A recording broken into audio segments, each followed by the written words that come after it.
What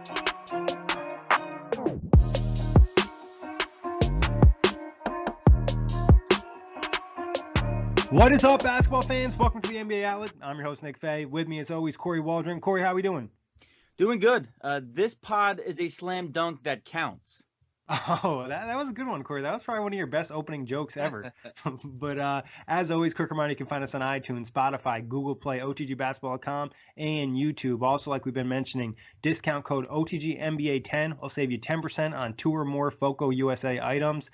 And grab yourself some OTG merch at Design Tree /Off the Glass. But Kory, you kind of hinted at it. Last night we saw a dunk that didn't count. James Harden threw it down, and the ref said no basket. They think the ball went through because the way it went through the net, it came back around and went back in again.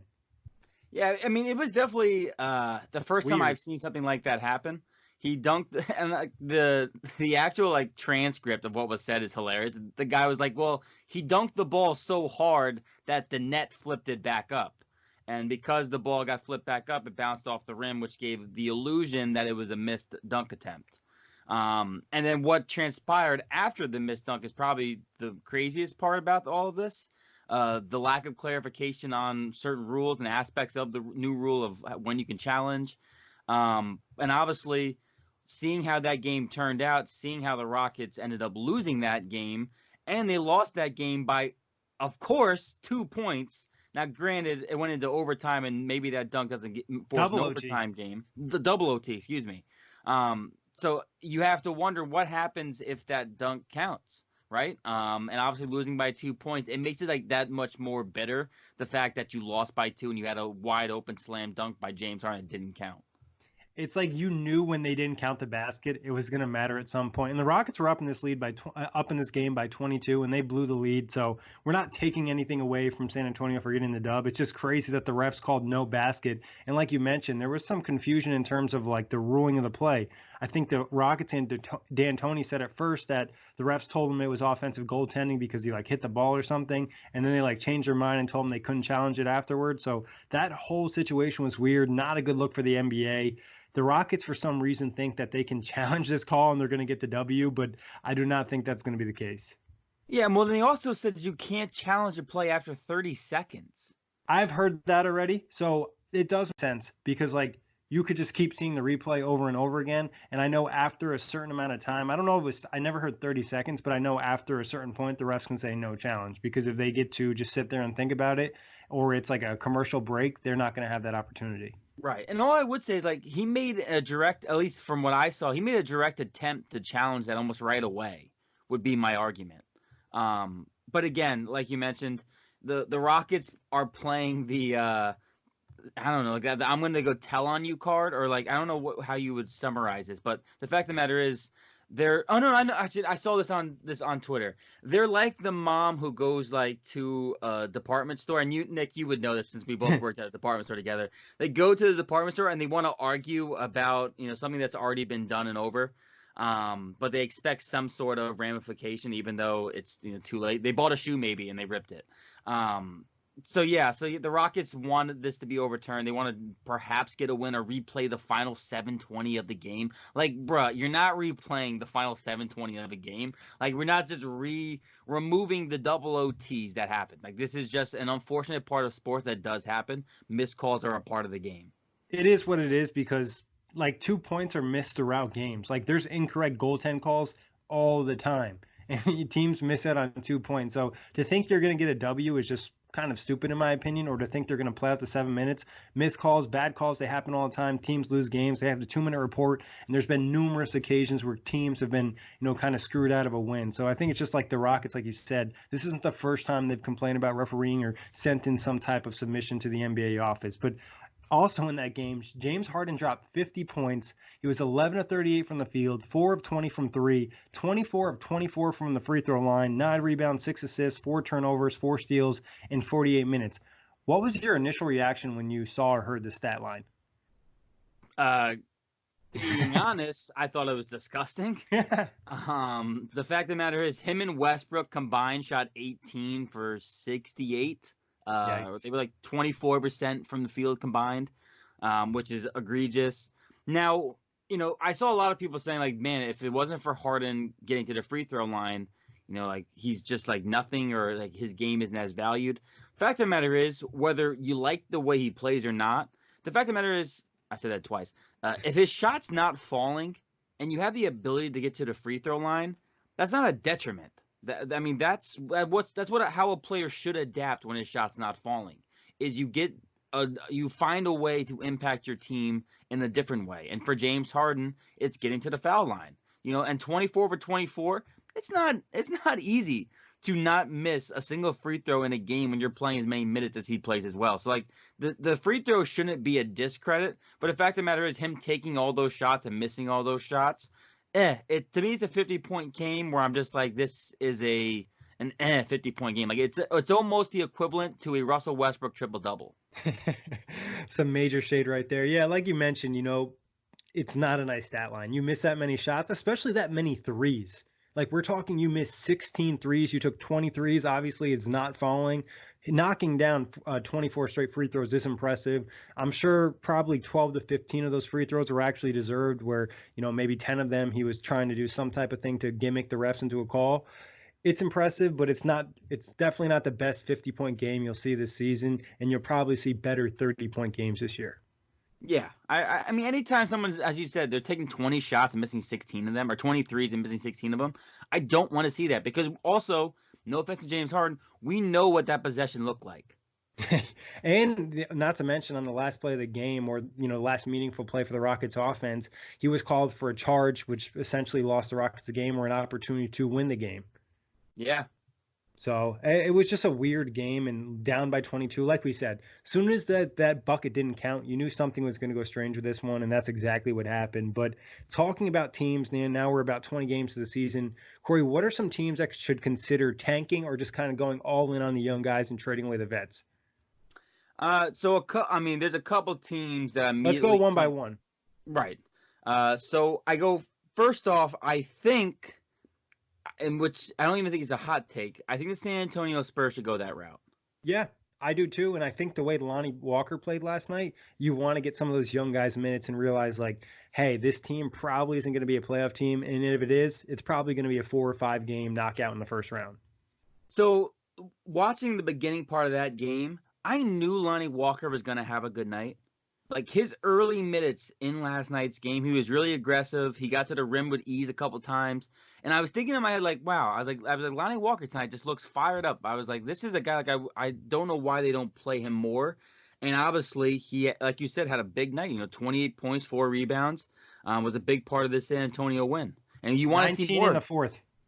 19 in the fourth. There you go. You want to see more of these young guys. As you mentioned, this is the youngest Spurs team they've had in a decade. Which says a lot. Obviously, they're moving towards the end of which was a dynasty run, and you should probably get rid of the older vets in LaMarcus Aldridge, DeMar DeRozan, to bring in some assets and start to build around these young guys that you have, because there are some nice young players on San Antonio. Which player do you think is more likely to be traded, DeRozan or Aldridge? Obviously, DeRozan has a player option for next season, and Aldridge has an actual year for next season at 24 mil. I think Aldridge is probably the guy more teams would prefer, only because he does add some three-point shooting. Shooting 35% this year from the three, 51% from the field. I think a team that's missing a big who can provide some offense with some steady rebounding is just easier. And also, like, if we're going by defense and just like the fact of the matter is of today's NBA, DeRozan isn't a great fit for most teams. Yeah, no, that's a fair point, especially with his lack of three-point shot. And you figure if Aldridge gets traded, he could probably play a little bit more center. And even you look at guys like Rudy Gay, DeMarre Carroll, or Marco Bellinelli and Patty Mills, like they could provide value to a team. Another team I think that should probably enter the tank race would be Cleveland. We're starting to see them get blown out a little bit. They got destroyed by Detroit last night. And they have two, valuable assets in terms of Kevin Love and even Tristan Thompson, and maybe even a guy like Jordan Clarkson. Yeah, one win in their last 10. Yikes. It feels like this is one of the teams I did well. It feels like it's time to tank. I did see the rumblings that they're interested in re-signing Tristan Thompson, which is interesting, but I wonder if that's only because they want to leverage it to trade him, because he is playing so well, but I wouldn't risk that at all. But again, I agree with you. Guys like Kevin Love come to mind, maybe even Brandon Knight. Obviously Darius Garland and Colin Sexton have proven, at least so far this year, that you want to at least try to build around those two guys. So I think it is time just to start looking to see what you can get from Kevin Love on the open market, and maybe even Clarkson. He's had some nice scoring moments. Yeah, and Clarkson's not necessarily a guy you're going to build around or a young piece you're going to be like, oh, we need in this rebuild. He'll probably have more value to a contender as a guy off the bench. But who else you got? So next up for me, and this was a little bit tougher because I feel like they wouldn't want to do it, but I think the Detroit Pistons. And even though they have won 2 in a row, and they're 4 of the last 10, I just don't think it works. I just don't understand why we're gonna roll out the Andre Drummond, Blake Griffin experience. Obviously the point guard issue has been a problem with Reggie Jackson not being able to really stay healthy. Derrick Rose has played some solid minutes for them over this stretch of time. And Luke Kennard, I think, is a solid building block, but I think you're in trouble because where do you look in the next 2 years? You're probably a middle of the pack team getting no real young assets, and then you're starting your rebuild from basically scratch. I don't know what Blake Griffin looks like as we get onto his career. So I think it would be best to probably sell off one of these guys, but again, in the East, they're right there.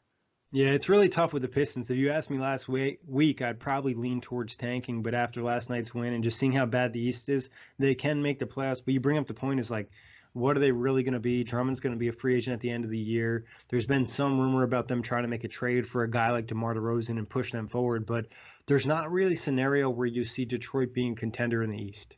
So it's like you probably should just take that next step forward. But then again, are we going to be able to get off Blake's contract? Are we going to get any good value for Drummond? They're just stuck in a bad spot. That mediocre spot is pretty much the worst spot in the NBA. Yeah, and like my thing too is like looking at their wins this year. They beat the Pacers twice early on, which, go figure. They beat the Nets once, but then, like, their other wins, like, they beat the Knicks. Like, you should beat the Knicks. The Hawks, you should beat the Hawks. The Magic, good game. But, like, those 2 losses to the Hornets, and then, like, as you mentioned, they won their last 2 games, but one against the Cavs, who we just mentioned, should probably tank, and then the Spurs, another team we just mentioned, should tank. So they haven't really beat anybody yet, and again, they're not healthy. But it's a tough place to be in the Pistons because, like you said, do you really want to roll forward or do you want to kind of sell off assets? Yeah, and I think it's easier to say from a basketball perspective, but then when you start thinking about ticket sales and money, which obviously is the business side of basketball, they don't want to go that tanking route. But next up for me is the New York Knicks, and obviously this is really self-explanatory. The roster was never great. They're, the worst team in the Eastern Conference, and they have some veterans they could probably get some value for. Yeah, I mean, the Knicks are a solid choice. I thought they already were tanking. But of course, there's still a roster full of veterans. They're still running out a lot of vets in their lineups. We have the growing rumblings that probably David Fizdale will be fired. I know Mike Miller was one of the names linked to being the interim head coach. Again, all signs point to a rebuild. Trade off some of these decent vets that a contending team could use. There is nothing happening positive for the Knicks this year. Yeah, and like you said, like there's some vets that have value, like Marcus Morris, even a Wayne Ellington, possibly could get you, a second-round pick or maybe a young player that a team doesn't want. Definitely. What else you got? I mean, the only other team that I can really see as like a solid team or like a definite tank team would be the Golden State Warriors. I would just go full all in. Let's just lose some games. There's an opportunity for them to be in the lottery, obviously. I would pretty much, even though Clay and could maybe come back, probably not going to come back, that Steph wants to come back, I wouldn't let him come back. I would just let these guys rest. I would let them get healthy. If I could move a Glenn Robinson the third or, one of these other role players for some sort of, late draft pick, I would just do it. And I would start looking to the future. I wouldn't play for this year. It's been flat out evident that this is not their year. What would you do with D'Angelo Russell? Personally, I would trade him because I don't think I would run. I don't think personally I would want to wait and hold out to see if maybe Curry, D'Lo, and Klay Thompson can coexist. From my experience or my preference, I would rather trade away one of my offensively gifted guys to bring in a wing who could really benefit this team. I think this team has a giant hole at wing, and if I could get somebody like a Robert Covington from Minnesota with some other pieces, I might try and do it. So I think I would trade D'Lo. Do you think it'd be better to trade D'Lo at the deadline or just wait to the offseason and let him kind of showcase more of his skills if you believe he's going to have a big season, with everyone out? I think you try to move him at the deadline, but you're not moving him unless you're wide off your socks. And then you would Yep. go in the offseason, and now you know where everybody is. Maybe you get lucky in another sign and trade, for example, and then you get rid of D'Lo that way. Yeah, I think that's the way to go. You feel out the deadline. If somebody's desperate, or a team like Minnesota's like, hey, we really want to push for the playoffs. We'll offer you something good, or even a three-way trade, four-way trade, whatever it is. If not, move to the offseason. There's obviously more names even available at that time. But what do you think about a team like New Orleans or Atlanta? I mean, Atlanta's too young to like really be tanking, right? Like this is They're just kind of already tanking. right. Like this is kind of just what's happening with the rebuild. It's evident. It's clear. You posted it today. They're dead last in rebounding percentage. This is a bad rebounding team. You know, John Collins missing so much time due to suspension. That's not great. This is what this team is. There's no one on this team that I see as an asset you're really trying to trade, and what you're going to bring back in what? Like, what are you trying to accomplish by trading someone? So I think for Atlanta, you're tanking, but you're just rolling with the youth movement. For New Orleans, it's just unfortunate how injuries plague this team early, right? It's like Because this every was year for them. right. We still had definitely. It reminds me of that Tyreek Evans, Eric Gordon, like Anthony Davis year. But again, we have a team that's got a lot of talent on it, but the slow start has just thrown them off the rails. We don't even know when Zion's coming back. Like that's kind of like slipped underneath the radar, is the fact that Zion isn't back and there's just no timetable for when he's gonna be back. We randomly get photos of him, no offense, looking kind of out of shape, but he's a big guy himself. I said no offense a lot. Like I'm on an offensive tour right now. No, Um, it's also because like you're injured, you can't work out, so you're gonna gain weight, right. especially if it's a knee Exactly. injury. You can't run, and like you can only do so many upper body lifts where you're not putting pressure on your knees. Exactly. So they're in a tough spot because, like you kind of alluded to, like Derek Favors. I mean, there's a couple teams that could want him. JJ Redick. I think there's plenty of teams that would love to have a JJ Redick on their squad shooting some threes. I think even Okafor, if you wanted to sell on him. I don't think you're going to move Drew Holiday only because Each that's like, one more could be a guy that I think has some value too. ooh, Not each anything one. crazy, but Yeah. Yeah, I mean, and then realistically, if you wanted to, I guess you could see them. I could see them move Josh Hart, like one of the lesser role players. Maybe they sell out quick on Lonzo, but I think more or less they got the assets, and Brandon Ingram is who they wanted. They have Zion, so I think Jackson Hayes, Drew Holiday, Brandon Ingram, and Zion would be like the guys I expect them not to move at all. And Walker, for some reason, they love Alexander Walker as well. I actually wouldn't be completely surprised if they move Drew. Like if their season keeps getting really bad, we know Holiday's a competitive guy. He could Put him in. demand it. Yeah, I mean he could ask for it. I don't think like after what happened last year, I think he would do it, definitely behind the scenes. But it would make sense for them too because like his value's still high. I'm not sure. I feel like maybe last year he played some of his best basketball. I'm not sure if he could keep that up in an entire season because we've seen him go through some rough patches. So sell high on him. Yeah, and I also think like Drew Holiday is he's a number two to a number three on your team. Like I don't think he's the guy anyways. Whereas right now for the Pelicans, actually, who is the guy for the Pelicans right now? Is it Holiday or is it Ingram? It kind of feels like Ingram on a I nightly mean, basis. offensively, it feels like Ingram, but it feels like the true leader is probably Drew. Right. Okay. So, I mean, it's an interesting team to kind of monitor through the season. You mentioned the whole Zion thing. Like, I put out a poll on the OTG Twitter. It doesn't seem like he's going to play until 2020.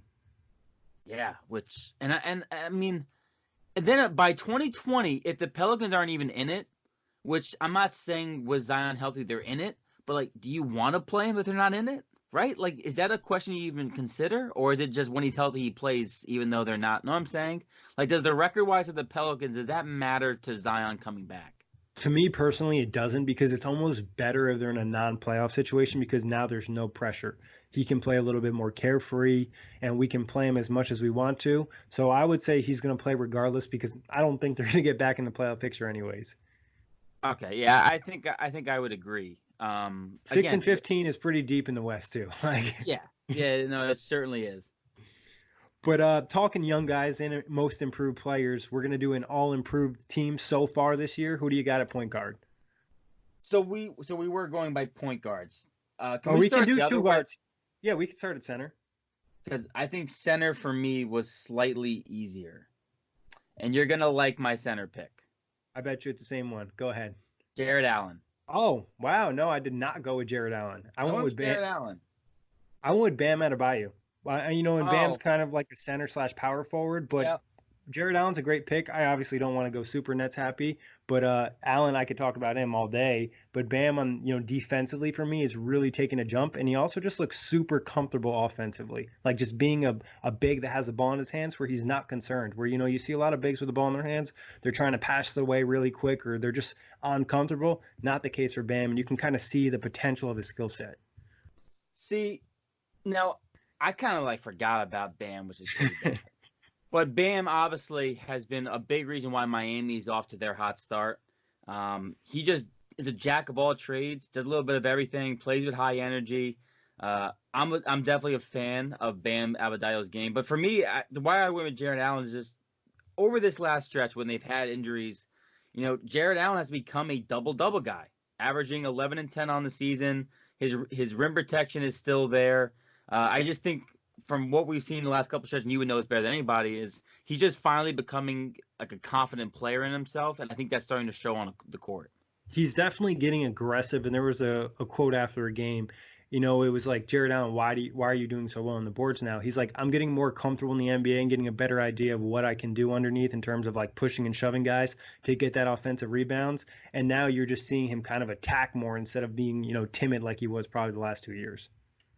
Yeah, I can definitely see that watching him play. Now moving to power forward, who you rolling with? Power forward, Pascal Siakam, easily. Yep. Same Like, thing not over even a here. question. Like, I wouldn't be surprised if he somehow won most improved again. Like, I don't think he would. But like realistically, he's had a significant jump in just about every statistical category. Like he's having a career best year again, which is what he had last year already. And he's stepping into a bigger role where Right, more is and kind they're of just a expected really from good him. team. That Toronto's team is good.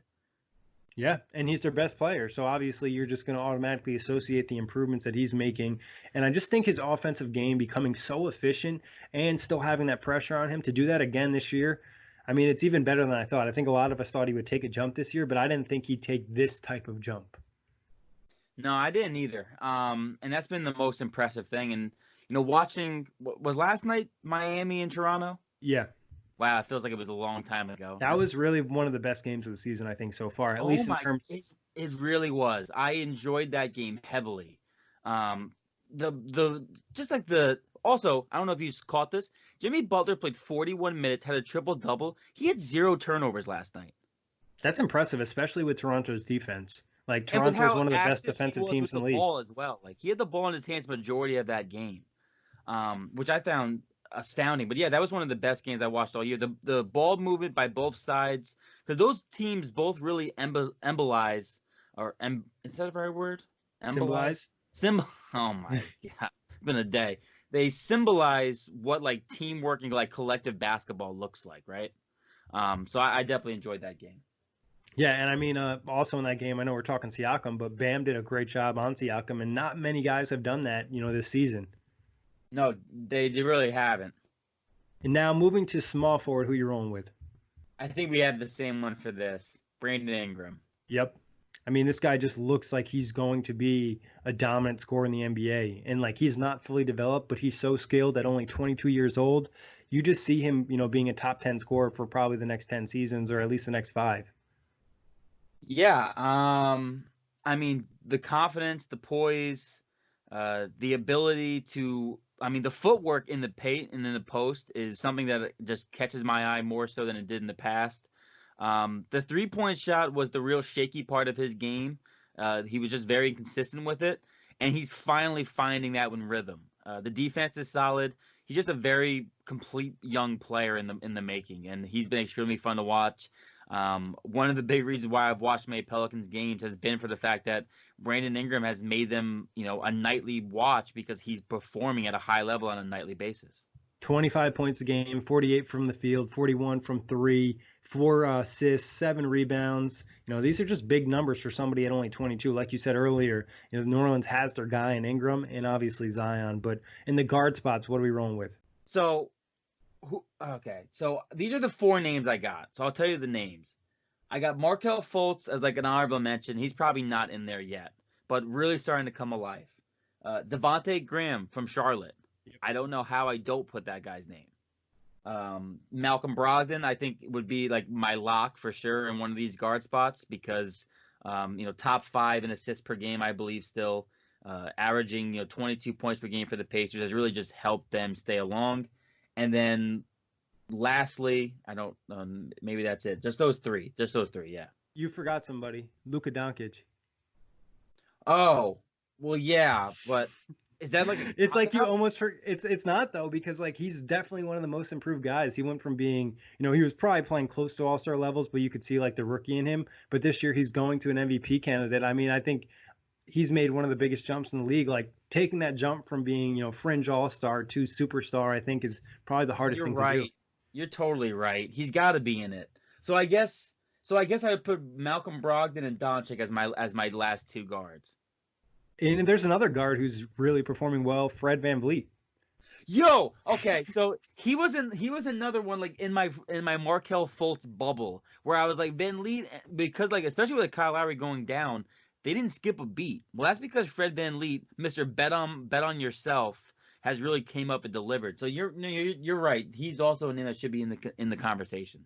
18.7 assists. His field goal percentage isn't great, but he's still shooting 39% from the field. I mean, 39% from three. So Van Vliet's really stepped up too, and Toronto's been one of the best teams. Like him and Brogdon, like you mentioned, but then also a guy like Devontae Graham, who was essentially a no disrespect to nobody last season, coming onto the scene. It's like, how do you not include him? There's a lot of improving players, and I would guarantee we probably missed 5 guys. Yeah, I think every team could be like, hey, what about this guy, right? I could Uh, even say like Spencer Dinwiddie's improved a lot, but like he's not improved as much as some of these guys have. I mean, you could say Andrew Wiggins too, right? Yeah, he I went from mean, being a obviously really it's not. bad player to being good. Yeah, yeah. Yeah, it's an interesting conversation. I think the guard spot's a little bit like Markel Fultz. How have you viewed it? I want your thoughts on Markel So, Fultz. guess I wouldn't include Markel Fultz in most improved because I don't even have a sample size from last season. So I would can almost consider this like my basis feel for Markel Fultz, if that makes sense. Yeah, no, I think that's fair because what we saw like 9 games last year And before it he was got. like a just a weird 9 games. Just everything was all over the place, and you just felt like, this isn't going to work out. And then here we are. You could. Hey, look at us, huh? Who would have thought? Uh, would you say Towns is a borderline guy too, or no? Yeah, I was actually thinking him, but I was just in my head like, all right, Bam and Jared Allen was someone I consider too. I was just like, they've made more of an improvement where Towns just kind of is like tightening up his game. Like we saw a lot of this stuff from him at the end of last season, and almost part of Towns taking that next step, I would say, is Ryan Saunders' offense, just allowing him to shoot more threes. I don't know if he necessarily is like improved his game from what we knew of it. Just maybe the offense is putting him in a better position. Yeah, I think that's a great way to put it. And there's an argument, like, I mean, Giannis has improved. Like, he's definitely gotten better. I wouldn't say, like, specifically everywhere, but it just seems like just little touches here and there have been big for him. Yeah, I mean, hey, maybe LeBron James. No, I'm just kidding. I'm just kidding. But Another guard that, like, we definitely should talk about is probably Trey Young. I mean, definitely has improved, scoring wise and playmaking wise. Yeah, and he's just become more efficient and has a better feel for the NBA. Obviously, we kind of got a glimpse of this at the end of last season, but to continue to do this into this year where there's more pressure on you and just the expectations are higher, it's impressive. Definitely impressive. But, obviously, like I said, we could shout out guys all night. Kory, I'm going to pass it over to you for Believe It or Not. Okay, so for this week's Believe It or Not, we got a few more. Funny enough, Andrew Wiggins gets the first nod in the Believe It or Not. December 4th, 2018, Andrew Wiggins was averaging 5.8 drives per game. December 4th, 2019, Andrew Wiggins is averaging 15.9 drives per game. Believe it or not. Well, I believe it. And that's kind of just Andrew Wiggins taking that next step and understanding, hey, I don't need to settle for these terrible mid-range jump shots. I'm going to attack. I'm super athletic. And again, some credit to Ryan Saunders and the coaching staff making the changes to the offense, kind of unlocking him a little bit more and infusing him with confidence. Yeah, I'm gonna say I believe it, right? Because I think Yeah. he's now officially known as the number two, or at least I think he knows he's the number two on this team, and he can be confident in the fact that there's not like a Jimmy Butler there who might clash with him. He knows what his role is. I feel like he's one of the guys who was really motivated about all the crap he got all last year, right? Like Yep. this.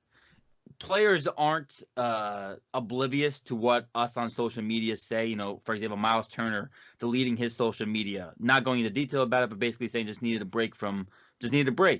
Wiggins didn't take a break, but there's no doubt that he heard, look at this guy cash in his contract and start playing like dirt. And he's definitely come out with a lot of aggression this season.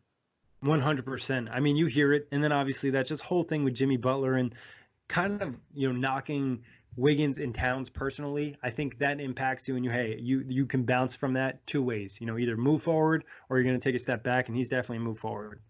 Definitely. Now, moving on. This one's a little bit of a fun one. In 2006 and 2007, Kobe Bryant averaged 35 points per game and 31 points per game.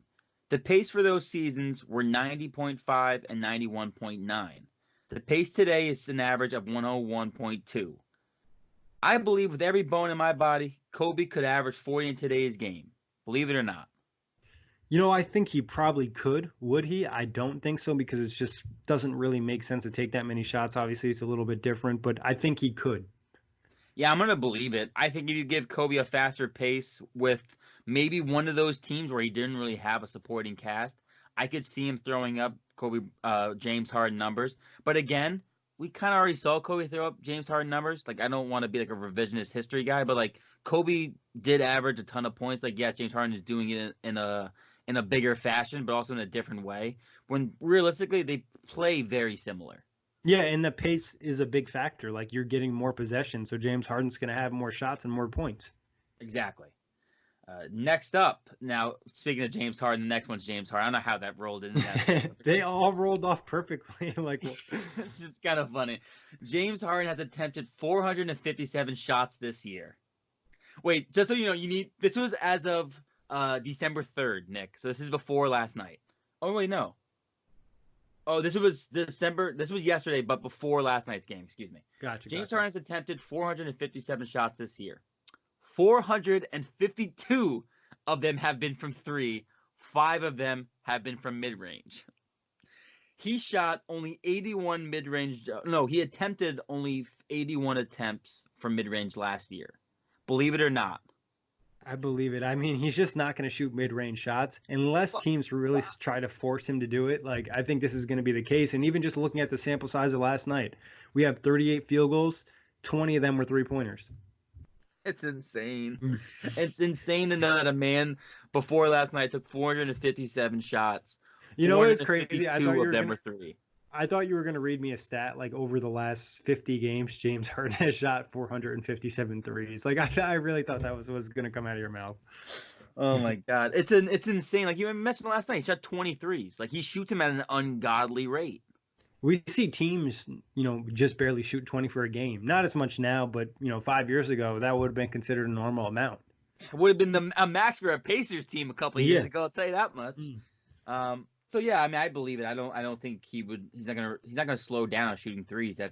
He plays the analytics. James Harden is the definition of an analytics player.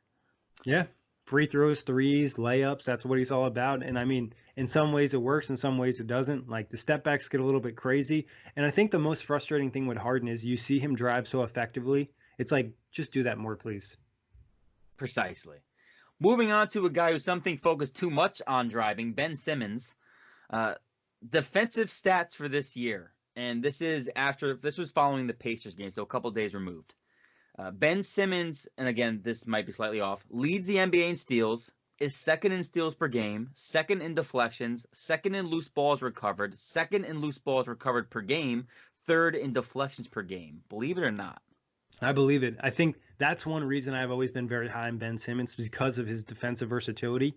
Maybe he'll never develop that jump shot, but having that athletic ability at that size is incredible. He can essentially defend all 5 positions, and not many guys can actually say, hey, I can defend 5 positions, but there's just not many guys that you can't throw him on in the league other than maybe like a Joel Embiid who's on his team, or even, a Nikola Jokic. But I think like even on a guy like Karl-Anthony Towns, you don't feel terrible with Ben Simmons on him. Yeah, I believe it. Unfortunately, I got to watch Ben Simmons' defense on full display the end of that Pacers game. The Pacers were a little bit sloppy, but Ben Simmons was everywhere. And that's, his speed with his big body and his ability to kind of read passing lanes. He's a top flight defender. Uses his body well when in the post as well. Yeah, I believe it. Ben Simmons stands out. The comparisons to him being Rondo, as some can joke about, but when Rondo was in his prime and in his heyday, he was a very good defender. Obviously, Ben Simmons has 6 inches on him, 7 inches on him, and a It's ton of almost weight. like a Rondo Draymond like combination defensively. Yeah, I can definitely see that. Yeah, with the athleticism of LeBron James, if you want Yeah, to that's put it all the crazy together. part. So yeah, I would believe this for Ben Simmons for sure. Yeah, I think this is like an area where he can kind of attack where, we'll always kind of probably look at the jumper as a deficiency. Like, I don't think at any point he's going to be, this guy can really light it up from three. At best, he'll probably end up being an average 3-point shooter. So, hey, expanded your game as much as you can on the defensive end.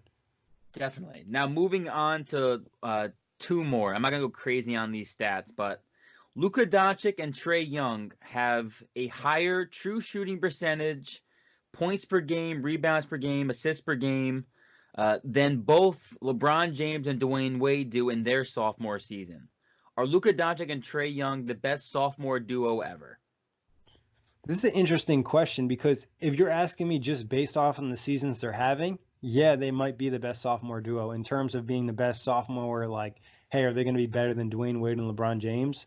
I No, don't think you so. can't say Yeah, that. It's too yeah. tough to say, too early to say. But I'm right with you in the same line of thinking.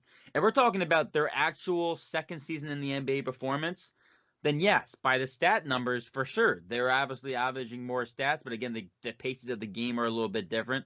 But again, I even would say that like Luka and LeBron may be similar in how dynamic they were in their sophomore year, whereas Trey maybe not the same defensive player Wade is, but clearly the better offensive player than an earlier stage of Wade, just because of his offensive versatility.